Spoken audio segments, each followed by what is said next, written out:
Kabnur news वार्तामध्ये आपल्या सर्वांचं स्वागत आहे। गुरुवारी रात्री कबनूरमध्ये खूप मोठ्या प्रमाणात वादळी वारे सुटले होते। या झालेल्या वादळी वाऱ्याने अनेक घरांचे पत्रे उडाले। पत्र्यामुळे दोघे जखमी झाले असून लाखो रुपयांचे नुकसान झाले। बऱ्याच ठिकाणी वाऱ्यामुळे झाडे मोडून पडली आहेत।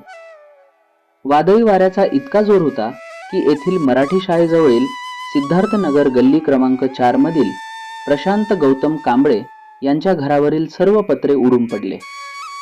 त्यामध्ये प्रशांत कांबळे गंभीर जखमी झाले। त्यांना कोल्हापूर येथील खासगी रुग्णालयात दाखल करण्यात आले। त्यांच्या पत्नी साक्षी प्रशांत कांबळे याही जखमी झाल्या असून त्यांना इचलकरंजीतील शासकीय रुग्णालयात दाखल करण्यात आले।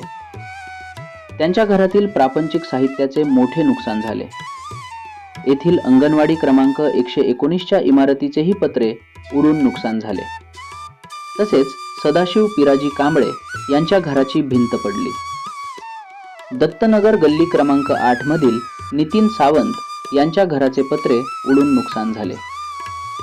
वादळी वाऱ्याने कबनूरमध्ये लाखो रुपयांचे नुकसान झाले असून तलाठी कार्यालयाकडून पंचनामे चालू आहेत। वादळी वारे सुरू झाल्याने वीज पुरवठा खंडित करण्यात आला होता। हा वीज पुरवठा दुसऱ्या दिवशी सायंकाळी 7 पर्यंत बंद होता। वीज नसल्याने नागरिक हैराण झाले। ऐन उन्हाळ्यात वाढती उष्णता व डासांच्या प्रादुर्भावामुळे हैराण झालेली लोक दिवसभर विजेची वाट पाहत होते। वाढलेल्या उष्णतेच्या झळा व वीज पुरवठा खंडित, त्यामुळे नागरिक खूपच अस्वस्थ झाले होते।